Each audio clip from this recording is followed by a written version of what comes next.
Welcome to History at Bedtime.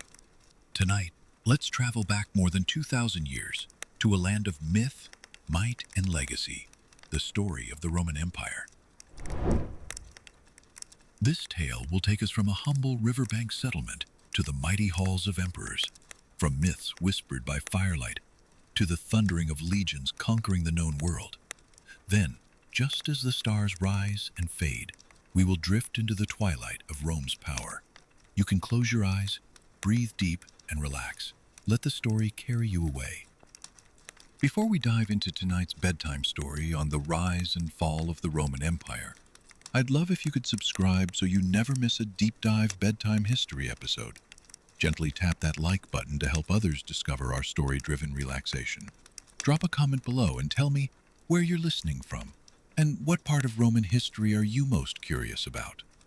All right, curl up, close your eyes if you like, and let's step back more than 2,000 years to where empires were built, legacies were forged, and stories whispered across marble halls.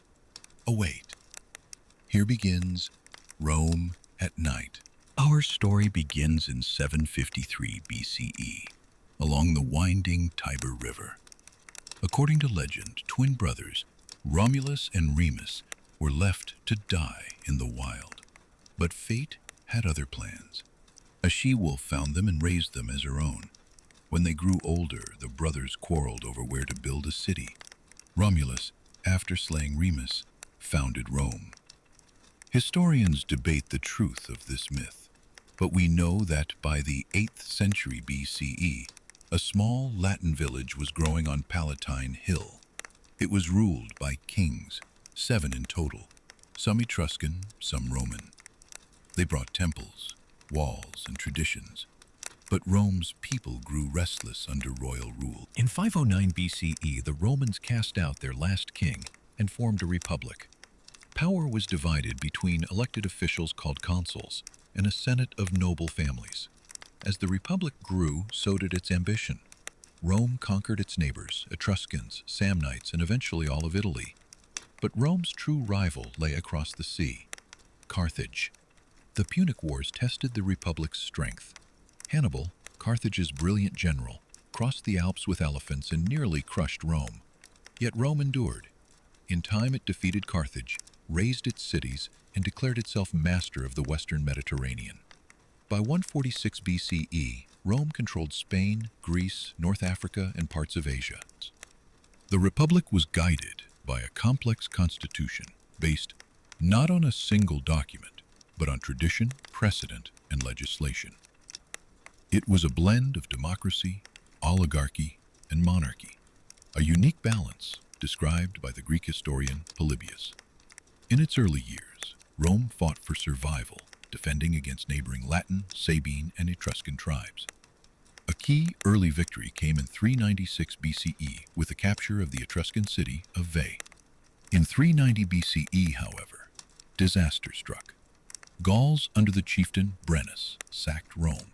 Legend says the geese of Juno's temple warned the Romans of an attack. Rome paid a ransom in gold to be spared.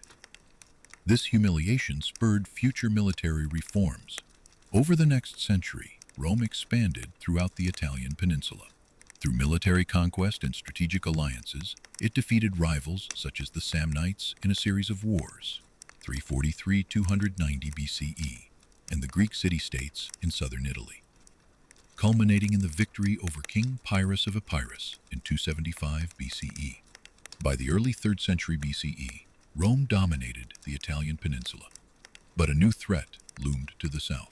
Carthage. The First Punic War, 264–41 BCE, was Rome's first major overseas conflict. Rome built a navy from scratch to challenge Carthage for control of Sicily. After decades of grueling warfare, Rome emerged victorious. The Second Punic War, 218–01 BCE, brought Hannibal, a Carthaginian general and military genius, into Italy. He famously crossed the Alps with elephants, winning major battles like Trebia, Lake Trasimene, and Cannae. Yet Rome, led by the general Fabius Maximus and later Scipio Africanus, held on. In 202 BCE, at the Battle of Zama in North Africa, Scipio defeated Hannibal. The victory in the Second Punic War marked Rome's rise as a Mediterranean power. In the decades that followed, Rome subdued Greece, Macedon, and parts of Asia Minor through a series of wars. By the mid-2nd century BCE, Rome had gone from an embattled city-state to the dominant force of the ancient world. But power brings problems. The Republic, though victorious, was beginning to show signs of strain. To be continued in Part 3 with expanded details on the Republic's crisis and fall. As Rome's empire expanded, inequality deepened. The wealth from conquered lands flowed into the hands of the elite. Powerful patrician families bought up land, pushing small farmers into poverty. Displaced citizens flocked to the cities where jobs were scarce. To address this, two brothers, Tiberius and Gaius Gracchus, proposed reforms. Tiberius, elected tribune in 133 BCE, sought to redistribute land to the poor, but he was murdered by senators who saw his actions as a threat. A decade later, Gaius tried again, proposing land and grain reforms. He too was killed in a violent crackdown. Their deaths marked a turning point. Violence became a political tool. At the same time, the Roman army was changing. Once composed of land-owning citizens, it now recruited landless men, loyal to their generals rather than the state. One such general was Gaius Marius. He reformed the army and won victories in North Africa and Gaul. Marius's political rival, Lucius Cornelius Sulla, marched on Rome with his own legions. A shocking act. Sulla became dictator, killed his enemies, and rewrote the constitution to limit the power of the popular assemblies. Meanwhile, slave revolts rocked the Republic. The most famous, led by Spartacus from 73 to 71 BCE, saw thousands of slaves defeat Roman armies before being crushed by Marcus Licinius Crassus. Into this chaos stepped three powerful men, Julius Caesar, Pompey the Great, and Crassus. They formed the First Triumvirate in 60 BCE, an informal alliance that dominated Roman politics. Caesar gained command in Gaul, where he spent nearly a decade expanding Roman territory and building immense personal power. In 49 BCE, ordered to disband his army, Caesar instead crossed the Rubicon River. His words, "The die is cast," signaled civil war. He defeated Pompey, took control of Rome, and in 44 BCE was named dictator for life. Fearing tyranny, senators, including Brutus and Cassius, stabbed Caesar to death on the Ides of March. Yet his death only deepened the conflict. Victory brought wealth, but also unrest. The Republic struggled to govern its vast territory. Senators grew rich, soldiers returned home to poverty. Reformers like the Gracchus brothers tried to help the poor, but were murdered for their efforts. Slaves rebelled. Generals gained political power, and then came Julius Caesar. Caesar conquered Gaul, modern-day France, earning fame and loyalty from his troops. In 49 BCE, he crossed the Rubicon River, declaring war on the Senate. "The die is cast," he said. He seized power and declared himself dictator for life. But in 44 BCE, on the Ides of March, a group of senators stabbed him to death, hoping to save the Republic. Instead, civil war followed, the birth of the empire. Caesar's heir, Octavian, battled Mark Antony and Cleopatra for control. At the Battle of Actium in 31 BCE, Octavian triumphed. In 27 BCE, he became Augustus, the first emperor of Rome. He kept the facade of the Republic, but ruled as a monarch. Under Augustus and his successors, Rome entered a time of peace and prosperity, known as the Pax Romana. Roads, aqueducts, and grand buildings rose. Trade flourished. The empire stretched from Britain to Egypt, from Spain to Syria. For over 200 years, emperors like Trajan, Hadrian, and Marcus Aurelius led a golden age. In the wake of Julius Caesar's assassination in 44 BCE, Rome plunged into further chaos. Caesar's death created a power vacuum. His adopted heir, Gaius Octavius, known later as Octavian, emerged as one of the key players in the struggle for control. Octavian allied himself with Mark Antony, one of Caesar's trusted generals, and Marcus Aemilius Lepidus. Together they formed the Second Triumvirate in 43 BCE. They legally sanctioned power block tasked with defeating Caesar's assassins. Brutus and Cassius, the chief conspirators, fled east, raising armies. In 42 BCE, at the Battle of Philippi in Macedonia, Octavian and Antony crushed them. Both Brutus and Cassius died by suicide. The alliance between Octavian and Antony soon deteriorated.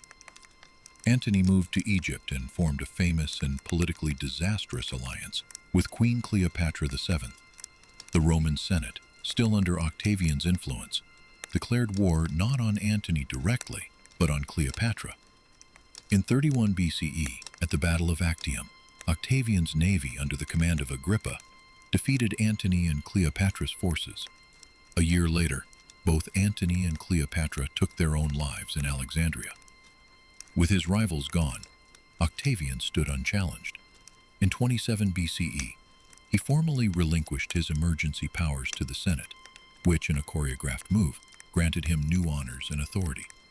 He took the name Augustus, meaning the revered one. Though the institutions of the Republic remained in form, real power now resided with Augustus. He became princeps, or first citizen, and his rule began the Roman Empire. Augustus cleverly avoided calling himself king or dictator, roles the Romans hated, but in practice, he was emperor. He reformed the military, stabilized the economy, expanded infrastructure, and promoted Roman culture. His era marked the start of the Pax Romana, a period of relative peace that would last over 2 centuries. The Senate continued to meet, laws were still debated, and elections still happened, but only with Augustus's approval. The Republic was gone in all but name. Augustus ruled until his death in 14 CE. He was succeeded by his stepson Tiberius, establishing the Julio-Claudian dynasty. The empire had begun. Life in the empire. Imagine waking in a Roman villa. Outside, the sun warms marble columns. Merchants call from the forum. Children play near public fountains. Bathhouses steam with scented air. Citizens enjoy clean water, heated floors, and fresh bread. Latin echoes in law courts and poetry. Gladiators fight in the Colosseum while scholars study in Alexandria. Rome, the eternal city, stands as the center of the world. To understand life in the Roman Empire, we must leave the battlefield and enter the bustling streets of the empire's cities, villas, and countryside. Imagine walking the stone-paved roads of Rome, lined with apartment buildings called insula. Merchants sell fresh produce and pottery. Children play games in open squares. The aroma of fresh bread wafts from bakeries. For elite Romans, life was filled with luxury. Wealthy citizens lived in spacious villas with mosaic floors, indoor gardens, and private baths. They held lavish dinner parties with multiple courses, dormice, oysters, honeyed wine, served by slaves. At the heart of every city was the Forum, the public center for politics, commerce, and religion. Temples honored the gods, while senators debated in the Curia. A short walk away stood the Basilica, where legal proceedings took place. The Colosseum in Rome, completed around 80 CE, could hold 50,000 spectators. It hosted gladiatorial contests, mock sea battles, and animal hunts. Gladiators, often slaves or prisoners of war, fought for fame and freedom. Public baths were an essential part of Roman daily life. Places like the baths of Caracalla in Rome were more than hygiene centers. They were spaces for exercise, socializing, and even conducting business. Admission was cheap or free. In the countryside, villas and farms dotted the empire's vast terrain. Agriculture was the backbone of the economy. Grain, wine, and olive oil were the empire's staple exports. Roman society was hierarchical. At the top were senators and equestrians, followed by plebeians. the common citizens, and at the bottom, slaves. Freedmen, former slaves, could gain wealth and influence, but full political rights were reserved for citizens. Latin was the lingua franca in the West, while Greek dominated the eastern provinces. Education focused on rhetoric, literature, and law for the elite. Schools used texts like those of Virgil, Cicero, and Homer. The empire's diversity was immense. From Britain to Egypt, citizens of many cultures, languages, and religions lived under Roman rule. Local gods were honored alongside Roman deities. Over time, Christianity began to spread quietly through cities and synagogues. Peace during the Pax Romana allowed trade to flourish. Roads stretched for over 250,000 miles. The Mediterranean Sea, or Mare Nostrum, our sea, became a commercial highway connecting continents. Goods from China, India, and Africa passed through Roman markets. Life in the empire was a tapestry of contrasts: opulence and poverty, freedom and slave, troubles on the horizon. But even empires tremble. In the 3rd century CE, Rome faced disaster. In just 50 years, over 20 emperors rose and fell. Assassinations, revolts, and invasions plagued the land. Money lost value, trade collapsed, plagues and droughts swept across provinces. Emperor Diocletian tried to fix things. He divided the empire in half, east and west, but unity faded. Then came Constantine. He made Christianity legal and moved the capital east to Byzantium, renaming it Constantinople. The Roman Empire, though powerful, was not invincible. By the 3rd century CE, serious cracks began to show. The period from 235 to 284 CE is known as the crisis of the 3rd century, during which Rome saw over 20 emperors in just 50 years, many of them assassinated or overthrown. The empire was split by civil wars, foreign invasions, plagues, and economic collapse. Barbarian tribes, once pushed back by Rome's legions, now took advantage of internal weakness. The Goths and Alemanni raided deep into Roman lands. In 260 CE, Emperor Valerian was captured by the Persian king Shapur I, an event that surprised the Roman world. Economically, the empire suffered hyperinflation. Silver content in Roman coins plummeted. Confidence in currency eroded and trade slowed. Cities shrank. Farmland was abandoned.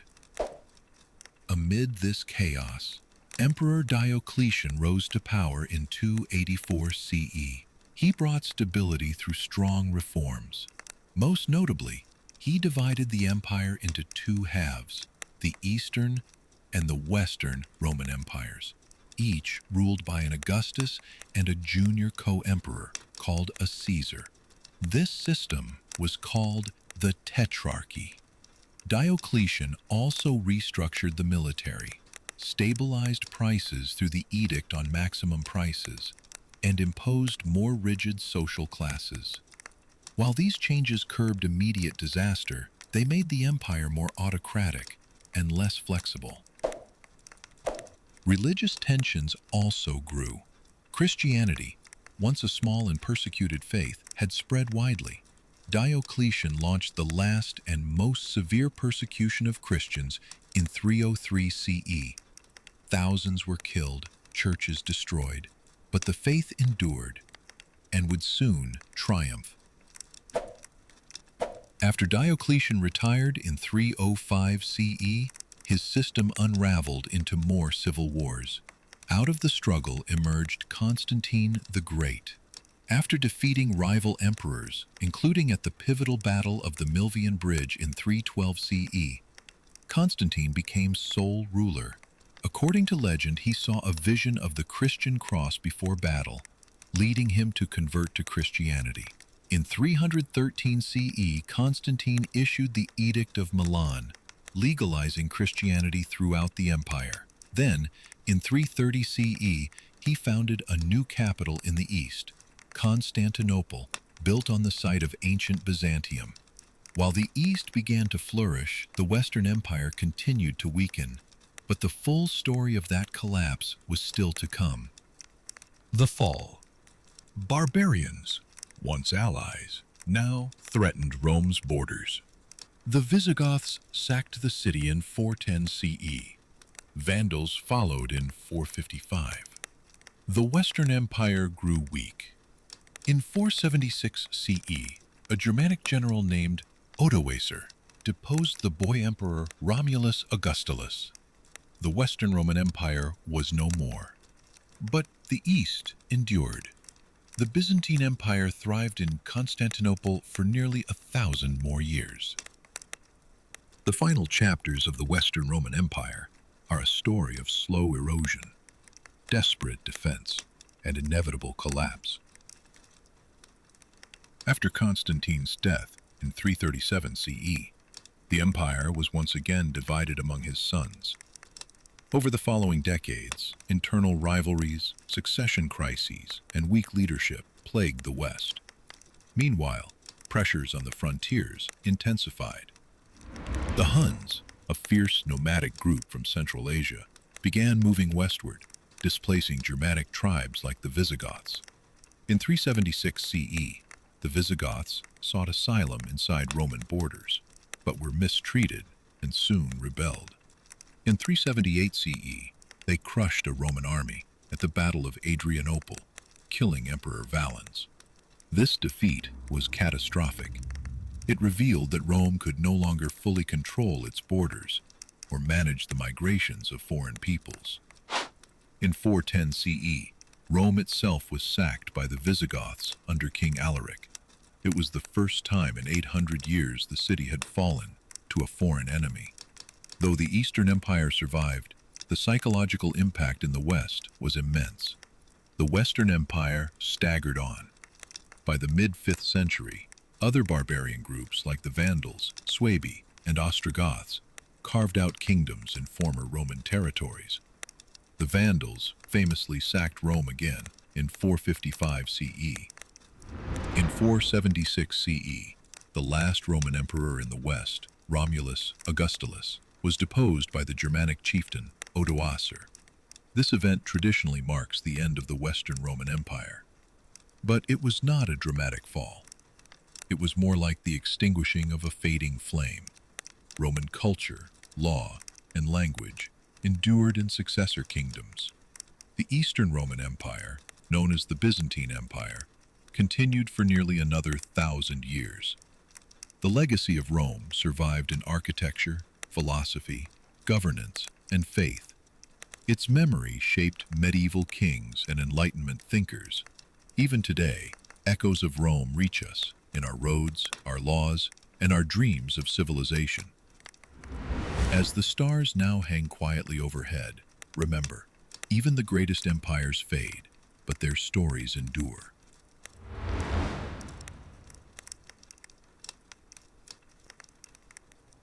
Let us now step back into the rhythm of everyday life in the Roman Empire, not through the lens of emperors or armies, but through the footsteps of farmers, merchants, children, and artisans. Morning in a Roman town began early. The streets, once silent under the stars, filled with vendors setting up stalls. Bakers fired clay ovens. Farmers arrived from the countryside with carts of vegetables, wine, and olives. A wealthy Roman household, the domus, was centered around an open courtyard called the atrium, where sunlight filtered through the roof. Walls were painted with colorful frescoes, often showing gods, landscapes, or daily scenes. Water trickled into marble basins from private aqueducts. At breakfast, ientaculum, people might eat bread dipped in wine, cheese, or fruit. The main meal, cena, was in the afternoon or early evening. For the rich, it was elaborate. Multiple courses served while reclining on couches. Slaves poured wine. Musicians played lyres and poets recited verse. The poor lived differently. Many resided in tall, crowded apartment buildings, insulae, with cramped rooms and no kitchens. Food came from street vendors or communal bakeries. Life was busy, loud, and full of hustle. Children played with toys made of wood or clay, dolls, balls, knucklebones. Boys from wealthy families learned reading, writing, rhetoric, and Greek. Girls were often taught music and domestic skills at home. Romans enjoyed many festivals, over 150 public holidays a year, streets filled with parades, theatrical shows, and sacrifices to the gods. Saturnalia, in December, was a time of gift-giving and role reversal. Masters served their slaves and joy ruled the day. Religion was woven into every aspect of life. Each home had a shrine to household gods, lares and penates. Offerings of wine, bread, and incense were made daily. Prayers and rituals guided business, travel, birth, and marriage. Leisure time might be spent at the public baths, which were centers for bathing, exercise, gossip, and even reading. Others visited taverns, theaters, or chariot races at the Circus Maximus. The amphitheaters drew crowds for gladiator games, violent, yes, but thrilling to Roman eyes. Daily life in the empire was layered, by class, by gender, by location. A senator's existence in Rome differed greatly from a farmer's in Gaul or a soldier's on the Rhine. Yet all were part of a shared world, connected by roads, laws, language, and a sense of Roman identity. So now let us leave the clatter of carts, the warmth of stone baths, and the soft flicker of oil lamps behind. Let your breath slow, let your mind wander, and rest, as they once did, beneath the stars. Now let us march beside the legions, the disciplined, battle-hardened force that carved out and protected the Roman world. The Roman army was more than a military machine.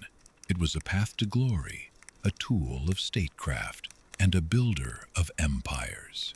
For many men, especially non-citizens, service offered a steady wage, the hope of land, and citizenship for their families. The core of the army was the legion, made up of around 5,000 men.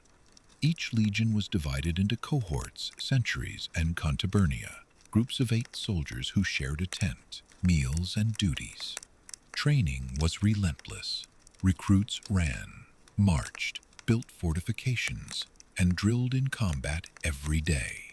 Discipline was strict. Desertion, cowardice, or insubordination could lead to flogging or execution. Yet the cohesion it bred was legendary. Soldiers carried heavy packs, sometimes called muli mariani, or Marius's mules, loaded with rations, tools, a cloak, and a shovel. On the march, legions built a fortified camp each night, complete with walls and ditches. Their equipment was both practical and symbolic. A Roman soldier's kit included the short sword, gladius, a throwing javelin, pilum, a curved rectangular shield, scutum, and armor of mail or segmented plates. Helmets bore cheek guards and neck protectors. The legions were supported by auxiliaries, non-citizen troops who fought as archers, cavalry, or slingers. They were often experts in their native styles of warfare. After 25 years of service, they were granted Roman citizenship. Rome's armies didn't just conquer, they built. Roads, bridges, aqueducts, and frontier walls like Hadrian's in Britain stand as their legacy. In peacetime, soldiers served as engineers, guards, and peacekeepers.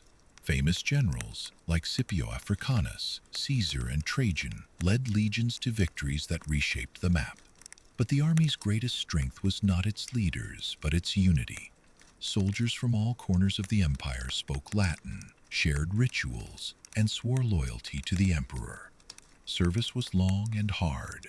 After 2 decades or more, a soldier might retire to a colonia, a veteran settlement, with land and a pension. Inscriptions and tombstones across the empire still speak of their lives and deeds.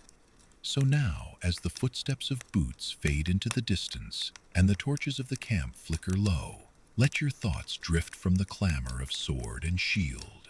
Rest under the same stars that once watched over Rome's legions. Now let us explore the marvels of Roman engineering, the silent strength that bound an empire together.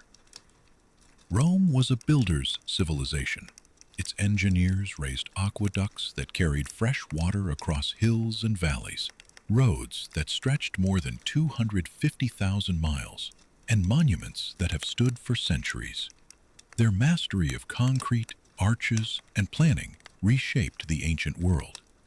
The aqueducts were perhaps their greatest achievement, some spanning dozens of miles, delivering clean water to cities, baths, fountains, and private homes. The Aqua Claudia, begun by Caligula and completed by Claudius, still stands tall outside Rome today. Roman roads connected provinces across the empire, paved with layers of stone, sand, and gravel. The Via Appia, queen of the roads, led southeast from Rome toward Brindisi. These roads enabled fast military movement, efficient trade, and a shared sense of connection. Bridges were engineered with stone piers and wooden or stone arches. Some, like the Alcantara Bridge in Spain, still span their rivers today. They were so admired that medieval builders often reused Roman foundations centuries later. The Romans also built public baths, like the baths of Caracalla, vast complexes with hot and cold rooms, gyms, gardens, and libraries. They were more than places to bathe. They were centers of Roman life and culture. The Colosseum, begun under Vespasian and completed by Titus, could hold more than 50,000 spectators. Its arched levels, trapdoors, and underground chambers made it a wonder of design and entertainment. Harbors and lighthouses, such as the one at Ostia or the Great Pharos of Alexandria, allowed Rome to dominate trade in the Mediterranean. Engineers used volcanic ash and concrete to set structures even underwater. Even apartment buildings, called insulae, showed Roman innovation. Though crowded, they featured firewalls, water tanks, and multiple stories, a precursor to urban life as we know it. Rome's engineering was about more than bricks and mortar. It was about order, vision, and control, bringing the empire together not only with power, but with permanence. So now, as the arches rise in your mind's eye, and the aqueducts stretch across your dreams, sleep beneath the canopy of Rome's timeless craftsmanship. As we continue our journey through the Roman world, we now turn to the sacred, the beliefs and rituals that shaped Roman lives from cradle to grave. Religion in Rome was woven into daily life, public order, and the very identity of being Roman. It was not about personal faith, but about harmony with the gods, what the Romans called pax deorum, the peace of the divine. At home, each family honored their household gods, the lares, guardians of the home and ancestors, and the penates, protectors of the pantry and hearth. These spirits were honored with small shrines, offerings of incense, and bits of food. In public, the city honored the state gods, Jupiter, Mars, Venus, Minerva, and many others.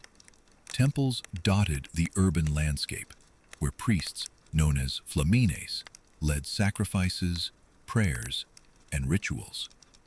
The chief priest of Rome, the Pontifex Maximus, oversaw the sacred calendar and religious law. Each month was filled with festivals, Lupercalia honoring fertility, Saturnalia celebrating the harvest and social reversal, and Vestalia dedicated to Vesta, goddess of the hearth. The Romans were open to foreign gods.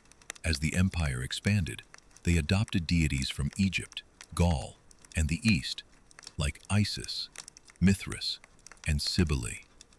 These mystery religions offered salvation, ritual initiation, and emotional connection.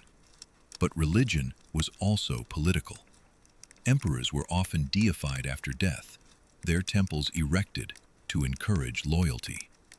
Augustus, the first emperor, carefully aligned himself with religious tradition to legitimize his rule. Then, in the 1st century CE, a new faith began to spread, Christianity. At first persecuted, it gained followers through peaceful teachings, charity, and hope in eternal life. By the time of Constantine, Christianity was legalized with the Edict of Milan in 313 CE. Later emperors like Theodosius I made Christianity the state religion, and temples to the old gods were closed. Paganism faded, but many traditions remained, transformed, and carried forward by the Church. So now, whether through whispered prayers to ancestors, grand offerings on temple altars, or quiet psalms sung in candlelit gatherings, the sacred surrounded every Roman. Rest now, with the quiet of flickering lamps, the scent of incense in the air, and the ancient chants of a world reaching for the divine. Now, let us turn to the lifeblood of the empire, the Roman economy. Through markets and mines, coins and caravans, the Romans built a system of trade and taxation that held their vast empire together. Rome's economy was built on agriculture. Most people lived in the countryside, farming wheat, olives, grapes, and vegetables. Grain was the staple crop, and the largest cities, especially Rome itself, relied on a steady supply. To feed the capital, massive shipments of grain arrived from Egypt, North Africa, and Sicily.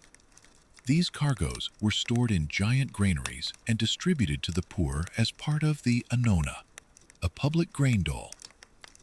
Trade flowed throughout the empire. Roman roads and sea routes connected distant provinces. Spain sent silver and olive oil. Gaul traded wine and wool. Egypt shipped papyrus and spices, while the East brought silk, gems, and incense. Merchants used Roman coins minted in gold, aureus, silver, denarius, and bronze. The uniform currency helped standardize prices across continents, while markets buzzed in towns large and small. But not all labor was free. Slavery was integral to the Roman economy. Enslaved people worked on farms, in mines, in homes, and on galleys. Wealthy elites might own dozens, even hundreds. Yet some slaves could earn their freedom, and freedmen often became prosperous merchants or officials. The empire also had taxes. Provinces paid tribute, either in money or goods. Some taxes were collected by local elites, others by imperial agents. Emperors like Augustus reformed the system to reduce corruption and make it more efficient. Occasionally, the system faltered. In the 3rd century CE, a crisis unfolded. Emperors were overthrown rapidly. Borders were breached, and inflation soared as coins were debased. It took reforms by Diocletian and Constantine to restore some stability. Still, for centuries, the Roman economy supported roads, cities, temples, armies, and public works across an empire of 60 million people. And so now, with the sound of coins dropping gently into bronze bowls, and the quiet hum of markets at dusk, let us drift once more into rest, peaceful beneath the weight of a world once so industrious. Though the Western Roman Empire officially fell in 476 CE, its spirit endured, echoing through law, language, architecture, and memory. Many cities continued to thrive under new rulers, and the Eastern Roman Empire, the Byzantine Empire, carried on Roman governance, tradition, and Orthodox Christianity from Constantinople for nearly 1,000 more years. In the West, Germanic kings adopted Roman titles and customs. The Latin language remained the root of many dialects and would evolve into Italian, French, Spanish, Portuguese, and Romanian. Roman law influenced medieval legal codes and later civil law systems worldwide. The Catholic Church inherited the Roman model of administration, Latin liturgy, and even the title of Pontifex Maximus for the Pope. Roman basilicas became Christian churches, and saints replaced household gods. Roman ideas of citizenship, governance, and republicanism resurfaced in the Renaissance and Enlightenment, inspiring thinkers, revolutionaries, and nation builders. From the architecture of Washington, D.C., to the legal systems of Europe, Rome's legacy endures. In art and literature, Rome became mythic. Poets, painters, and historians looked back on its rise and fall as a lesson in power, virtue, and impermanence. And so, though its emperors are gone and its legions long silent, the memory of Rome lives on in our words, our laws, our roads, and even our dreams. Now, as night deepens and the last torch gutters low in the marble halls of memory, let us rest beneath the long shadow of an empire that never truly died. Let us wander now into the expressive world of Roman art, literature, and entertainment, where imagination and identity found voice in marble, ink, and applause. Roman art borrowed much from Greece: statues of gods, busts of philosophers, and frescoes that brought nature indoors. Yet, Roman artists added realism and narrative. Mosaic floors told stories, portraits captured age and emotion, and triumphal arches glorified conquest. In literature, Rome flourished with poets like Virgil, whose Aeneid gave Rome a heroic founding tale, and Ovid, whose Metamorphoses spun myth into flowing verse. Historians like Livy, Tacitus, and Suetonius chronicled wars, politics, and scandal with dramatic flair. The orator Cicero refined the Latin language and the art of persuasion, while Seneca, the Stoic philosopher, explored ethics and suffering in letters to his students. In the streets and amphitheaters, Romans sought entertainment. The theater offered comedies and tragedies, influenced by Greek drama, but performed with Roman gusto. Pantomime, a blend of dance, masks, and myth, was especially popular. Most iconic were the gladiatorial games, held in arenas like the Colosseum. Gladiators, often slaves or prisoners, fought with honor and skill, cheered by tens of thousands. While brutal, the games were structured, symbolic, and ritualized. There were also chariot races, especially at the Circus Maximus, where teams competed at breakneck speed. Fans supported their favorite factions: reds, blues, greens, and whites, with the fervor of modern sports fans. From epic poetry to gritty arenas, from whispered love elegies to roars of the crowd, Rome's cultural life shimmered with passion, power, and play.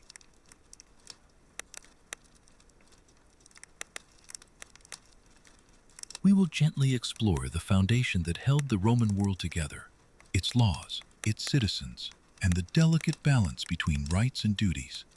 Roman law was one of the empire's greatest gifts to the world.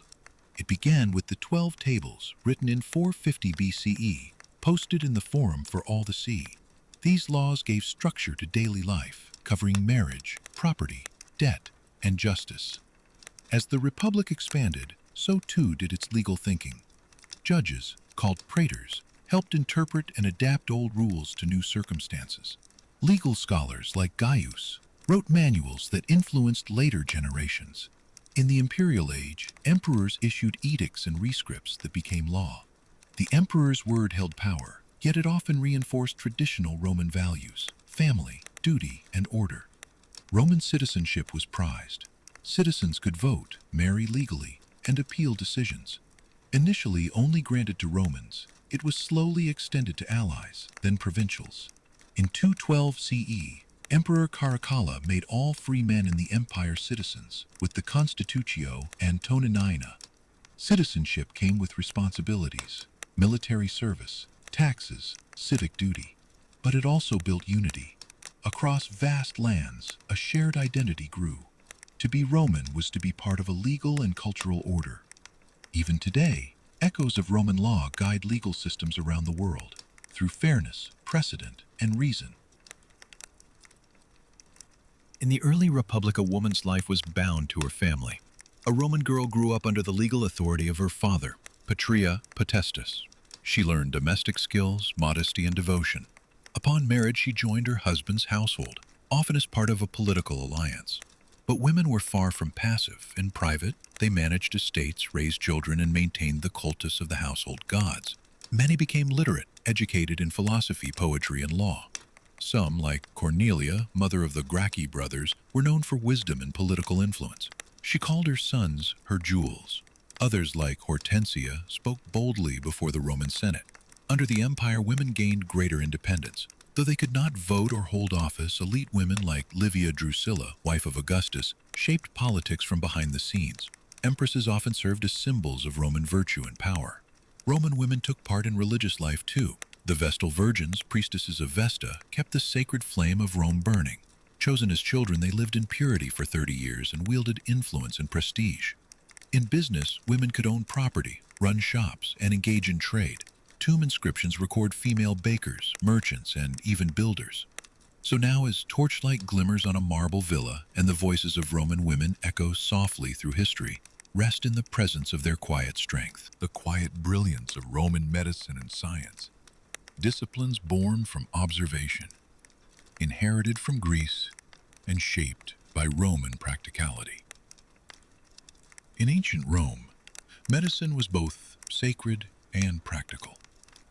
Temples of Asclepius, the Greek god of healing, welcomed the sick, where they slept and prayed for visions of cures.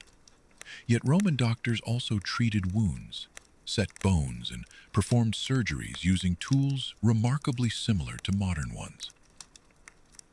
The most famous physician was Galen of Pergamon, who practiced in Rome in the 2nd century CE. His writings on anatomy, disease, and treatment guided medicine for over 1,000 years. He performed dissections, mostly on animals, and emphasized balance in the body's 4 humors: blood, phlegm, black bile, and yellow bile. Romans understood public health. They built aqueducts to bring clean water to cities, and complex sewer systems like the Cloaca Maxima to carry waste away. Public baths weren't just for leisure. They helped prevent illness. Science advanced through Roman engineering and surveying. With precise tools, they built straight roads, aqueducts, and domed buildings. They studied mechanics, astronomy, and timekeeping, tracking the stars and creating calendars still echoed today. While some Roman knowledge was empirical, much was inherited from earlier Greek thinkers like Hippocrates, Archimedes, and Ptolemy. Romans often applied this knowledge pragmatically, improving infrastructure, weaponry, and agriculture. Now we enter one of the most turbulent chapters in Roman history, a time of chaos, invasion, and survival. The crisis of the 3rd century, spanning roughly from 235 to 284 CE, nearly shattered the empire. It began with the assassination of Emperor Severus Alexander in 235 CE by his own troops. Over the next 50 years, more than 25 emperors would rise and fall, many killed by soldiers, rivals, or in battle. This rapid turnover of power created deep instability. Rome faced threats on all fronts. In the east, the resurgent Persian Sassanid Empire launched devastating raids. Emperor Valerian was even captured in battle, humiliating Rome. In the north, Germanic tribes and Gothic warbands crossed the Rhine and Danube, pillaging Roman towns. Meanwhile, economic troubles multiplied. Heavy taxation, currency devaluation, and inflation weakened trade. Plagues swept through cities, reducing populations and crippling military recruitment. The countryside was ravaged, and cities struggled to maintain order.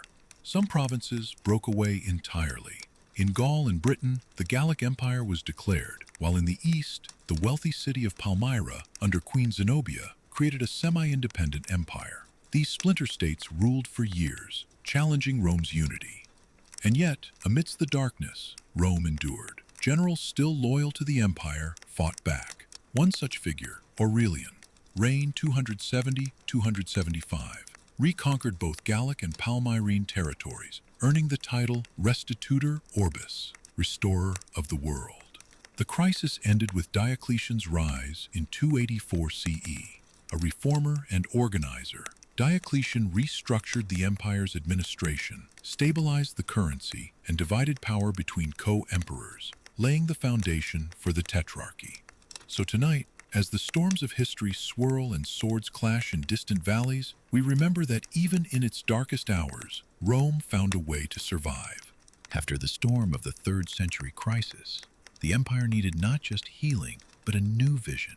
That vision came in the form of Diocletian, a military commander born in humble origins, who became emperor in 284 CE. Diocletian recognized that no single man could govern an empire as vast, diverse, and threatened as Rome's had become. So, he introduced a bold new system, the tetrarchy, or rule of four. Under this system, Diocletian appointed a co-emperor, Maximian, to rule the western provinces, while he governed the east. Each emperor then appointed a junior emperor, called a Caesar, to assist them and eventually succeed them. This created a stable line of succession and allowed quicker responses to threats across the empire. Diocletian governed from Nicomedia in modern-day Turkey, choosing the eastern provinces for their wealth and strategic importance. He restructured the army, fortified frontiers, and divided provinces into smaller, more manageable units. He also attempted economic reform, issuing the Edict on Maximum Prices in 301 CE to curb inflation by fixing prices for goods and services. Though the law was difficult to enforce and largely unsuccessful, it showed his desire for control and order. Diocletian's reign also marked a harsh turn in religious policy. Believing that unity required uniform belief, he launched the Great Persecution of Christians, Rome's last and most intense effort to suppress the new faith. Thousands were imprisoned, tortured, or killed. Yet Christianity endured, and soon it would rise. In 305 CE, Diocletian did something few emperors dared. He voluntarily abdicated the throne, retiring to his palace in Split in present-day Croatia. There, among gardens and sea breezes, he spent his final years in peace. As the Tetrarchy slowly unraveled after his retirement, his efforts left a mark: a reorganized empire, new administrative structures, and the foreshadowing of Rome's final transformation. The empire's final western hours, a slow, solemn unraveling that marked the end of ancient power in the West. After Constantine's death, the empire was divided once more between his sons. Though the Eastern Roman Empire would thrive, the Western Roman Empire began to wither beneath constant strain. Barbarian incursions grew more frequent and more destructive. The Visigoths, led by Alaric, shocked the world in 410 CE by sacking the city of Rome itself, a blow not felt since the days of the early Republic. By the mid-400s, Rome was a shadow of its former self. Corruption plagued its leadership. Civil wars erupted over imperial succession. Roman legions, once invincible, now relied heavily on barbarian mercenaries, some of whom turned on their masters. In 455 CE, the Vandals, sailing from North Africa, looted Rome again, giving rise to the modern term vandalism. The empire's infrastructure decayed, taxation became unbearable, cities shrank, trade routes collapsed. Finally, in 476 CE, the Western Roman Empire formally came to an end. A Germanic chieftain, Odoacer, deposed the last emperor, Romulus Augustulus, a boy of perhaps 16, and declared himself king of Italy. The Senate sent the imperial regalia to the Eastern Emperor in Constantinople. No trumpet marked the fall. No empire was instantly lost, but in that moment, the Roman West slipped quietly into history, leaving behind ruins, memories, and the foundations for the medieval world to come. Though the West had fallen, the Eastern Roman Empire, known to us now as the Byzantine Empire, lived on, preserving Roman legacy while creating a world uniquely its own. Centered in Constantinople, the city Constantine had founded on the ancient site of Byzantium, the East was wealthier, more urban, and better defended than its western counterpart. Its walls, stretching high above the Sea of Marmara, would stand for 1,000 years. The Byzantines still called themselves Romans, and their empire the Romanian. Latin faded in favor of Greek, but the law, administration, and imperial structure were recognizably Roman. They maintained the Senate, consuls, and the office of emperor, though these roles evolved. Under Emperor Justinian I in the 6th century, the empire experienced a golden age. He reformed Roman law, into the corpus juris civilis, or body of civil law, which would influence European legal systems for centuries. He also launched ambitious military campaigns to reclaim Italy, North Africa, and parts of Spain. Justinian's reign saw the construction of the magnificent Hagia Sophia, a massive cathedral that symbolized Byzantine religious devotion and architectural innovation. Its golden dome shimmered in the light, a beacon of divine order amid turbulent times. Though powerful, the Byzantines faced endless trials: wars with Persians and later Islamic caliphates, religious disputes over icons, and the slow encroachment of Slavic and Turkic peoples. Yet they endured. For nearly 1,000 years after Rome's fall in the West, the Eastern Empire carried the flame of antiquity. Art, philosophy, and theology flourished in Constantinople's halls. As the Byzantine Empire rose in splendor, a silent threat crept in. A darkness not of war or rebellion, but of illness. In 541 CE, during the reign of Emperor Justinian I, a deadly pandemic swept across the empire. It began in the bustling port of Pelusium in Egypt and spread rapidly through grain shipments to Constantinople. What followed was one of history's first recorded pandemics, Justinian's plague. This disease, likely an early form of bubonic plague caused by Yersinia pestis, spread like wildfire. Procopius wrote of entire households perishing, of bodies left unburied in the streets. At the plague's peak, as many as 5,000 people a day were said to die in Constantinople. The empire struggled to bury the dead. Emperor Justinian himself fell ill, though he survived. Government functioned in chaos, with a labor shortage and widespread fear. Trade routes collapsed. Fields lay fallow, cities were depopulated. The plague recurred in waves for over 2 centuries, deeply weakening the empire. Military campaigns faltered, economic decline set in. While Justinian's reign was once filled with ambition, this invisible enemy brought his grand reconquest of the West to a halt. Yet from this shadow, the empire endured. Though shaken, it stood. Monasteries preserved knowledge. Church and state adapted. The Hagia Sophia still glittered with candlelight. With the storm of plague passing, the heartbeat of Byzantine society continued. Tonight we walk not with generals or emperors, but among the ordinary citizens of Constantinople. Daily life in the Byzantine Empire blended Roman heritage with Christian belief and Eastern influence. In the capital, merchants sold silks, spices, and oils in the bustling forums. Bakers kneaded dough before sunrise, their ovens filling the alleys with warmth. Scribes and students walked to their lessons, passing mosaicked churches and marble statues. Families lived in modest homes with courtyards, often multi-generational, and observed a strict religious calendar. Life revolved around feast days, saints, and sacred rituals. Icons, painted images of Christ and the saints, adorned homes, believed to offer protection and spiritual connection. The hippodrome served as the city's great gathering place. Here, chariot races excited thousands, with fans divided into the famous blues and greens factions. These weren't just sporting teams, they held political and religious influence. The role of women varied. Some, like the Empress Theodora, wielded influence in court. Others led lives centered on family and faith. Education was valued. Boys studied Greek, law, and theology. Some girls entered convents or worked as artisans. The streets of Constantinople were alive with scent and sound. Incense from churches, spices from the east, chants from the Hagia Sophia, and the clang of smiths in their forges. Though the world around them changed, wars, plagues, emperors rising and falling, the people of Byzantium carried on, weaving a daily rhythm of faith, family, and resilience.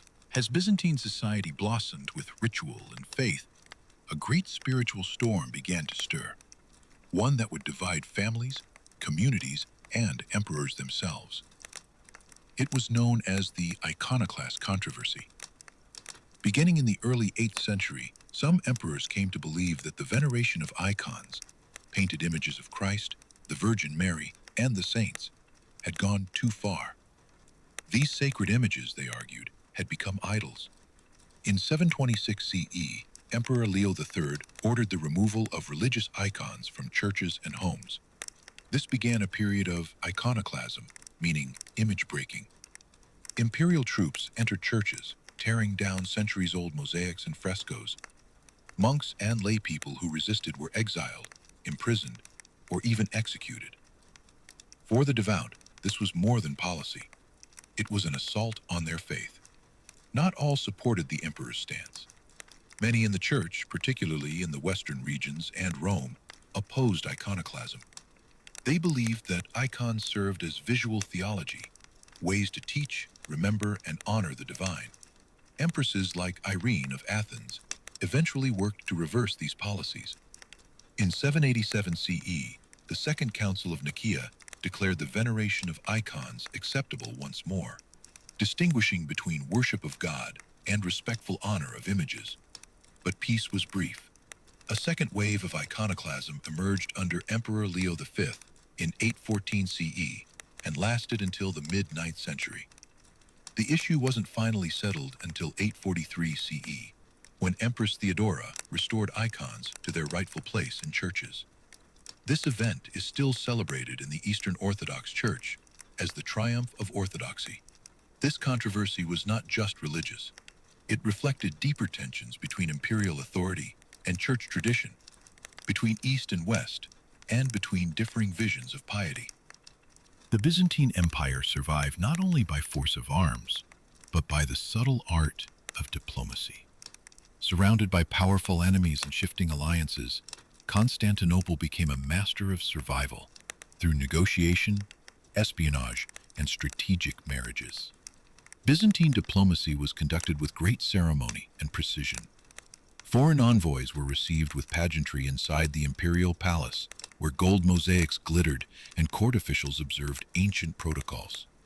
Emperors used titles, gifts, and bribes to keep potential threats like the Bulgars, Persians, or later the Rus, either allied or at bay. The Byzantines also made expert use of treaties and intelligence networks. Spies and informants moved through embassies and caravan routes, feeding Constantinople with precious knowledge about the movements and intentions of rival powers. Even gold was a weapon, lavished upon nomadic leaders or generals to encourage infighting or defectors.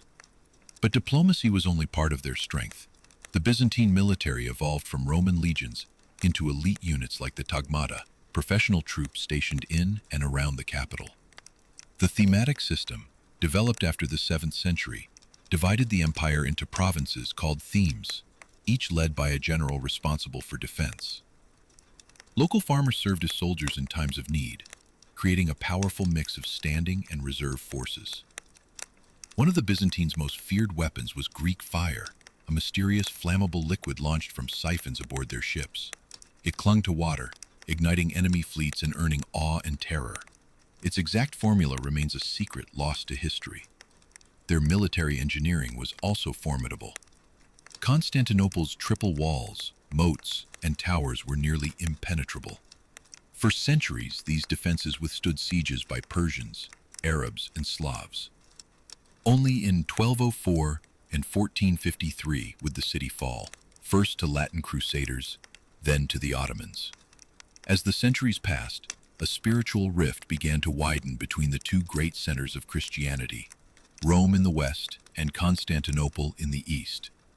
What began as subtle differences in language, culture, and practice slowly evolved into something more profound. The year 1054 CE would mark a breaking point, the Great Schism. The divide was centuries in the making. The Western Church spoke Latin, while the Eastern Church spoke Greek. In Rome, the Pope claimed supremacy over all Christians.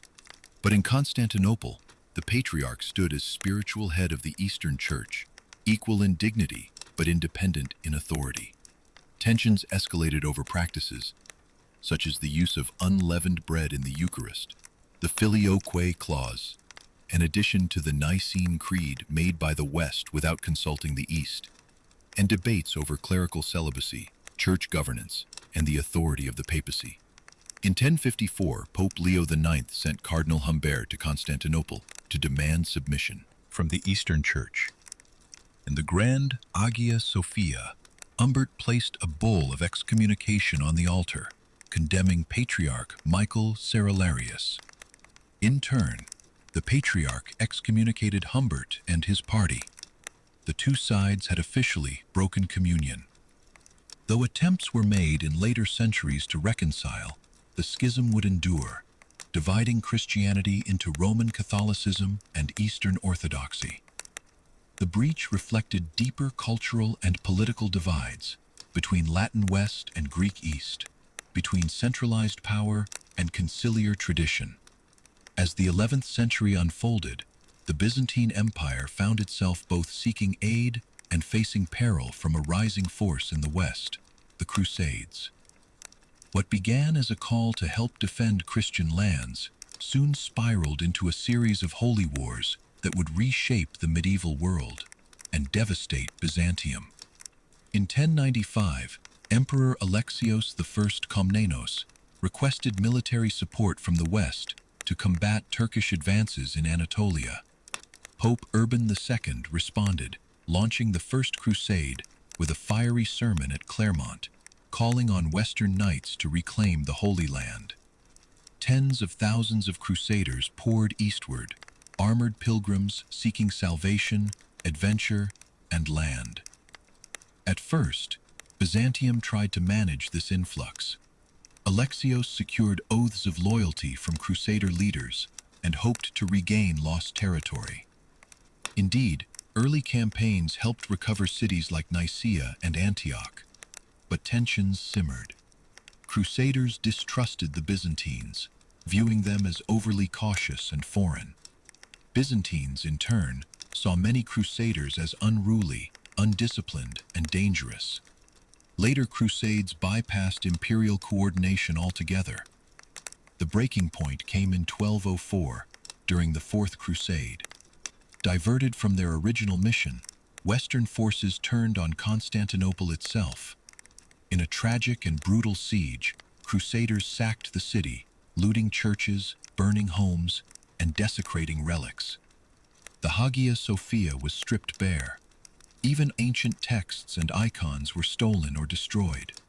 A Latin empire was imposed on the ruins of Byzantium, lasting until 1261, when the Byzantines reclaimed their capital, but the damage was irreparable. The empire was fractured, its economy gutted, its prestige shaken. Thus, the Crusades, meant to protect Christian lands, wound up weakening one of Christendom's oldest and most sophisticated empires. The wounds of 1204 lingered for centuries, fueling distrust between East and West. Byzantium transmitted Roman and Hellenistic culture to Islamic scholars and Western Europe alike. During the Renaissance, many classical texts entered Italy thanks to Byzantine refugees after 1453, inspiring a rebirth of knowledge. Even religion bore Roman roots. The structure of the Eastern Orthodox Church, its councils, creeds, and rituals, all reflected early Christian Rome. Icons, hymns, and liturgies shaped spiritual life across Eastern Europe and beyond. Long after the fall of both Rome and Byzantium, the influence of the Roman Empire continued to ripple through the centuries. Its legacy endures in the very fabric of the modern world, in the systems we use, the words we speak, and the buildings that surround us. Roman law laid the foundation for many legal traditions across Europe and Latin America. The principles of justice, contract law, property rights, and legal precedent stem from Roman jurisprudence. Concepts such as innocent until proven guilty and equality before the law are rooted in Roman legal philosophy. Even the title senator, once reserved for Roman patricians, echoes in modern legislative bodies. Latin, the language of Rome, lives on as the ancestor of the Romance languages: Italian, Spanish, French, Portuguese, and Romanian. Legal, medical, and scientific terms still use Latin roots. Phrases like habeas corpus, status quo, and per capita are everyday reminders of Rome's linguistic imprint. Roman architecture continues to inspire builders and visionaries. From the grand capitals of Washington, D.C., to neoclassical buildings in Europe, echoes of Roman temples and forums endure. The arch, dome, and aqueduct, hallmarks of Roman engineering, are still fundamental in construction and design. Beyond physical structures, Rome left a legacy of civic planning, roads, sanitation, and public spaces that modern cities continue to emulate. And perhaps most importantly, Rome left behind an idea that a complex, multicultural, and law-based civilization could bind people together across vast lands, that an empire built on roads, trade, law, and shared ideals could leave behind more than conquest. It could leave behind connection. As we come to the end of our journey through the rise and fall of the Roman Empire, it becomes clear that Rome never truly disappeared. Its essence flows through the heart of our institutions, our philosophies, and our sense of order. The idea of a republic, born in the Roman Forum, shaped the democratic ideals of Enlightenment thinkers and the founding of modern nations like the United States and France. The Roman Senate became a model, and the concept of civic duty found new life in constitutions and representative government. In the world of education, Rome's impact lingers in curricula across the globe. The classical tradition, studying Latin, rhetoric, logic, and history, was once the foundation of higher learning in Europe. Roman epics like the Aeneid still teach values of honor, resilience, and duty. Roads and infrastructure, pioneered by Roman engineers, inspired modern highways and transportation grids. "All roads lead to Rome" is not just a phrase, it's a testament to the connective power of thoughtful design and central planning. Christianity, once a persecuted sect within the empire, became Rome's most enduring spiritual export. The Vatican stands today in the very city where emperors once ruled, continuing a legacy that blends Roman ritual with religious faith. Even in popular culture, Rome captures our imagination.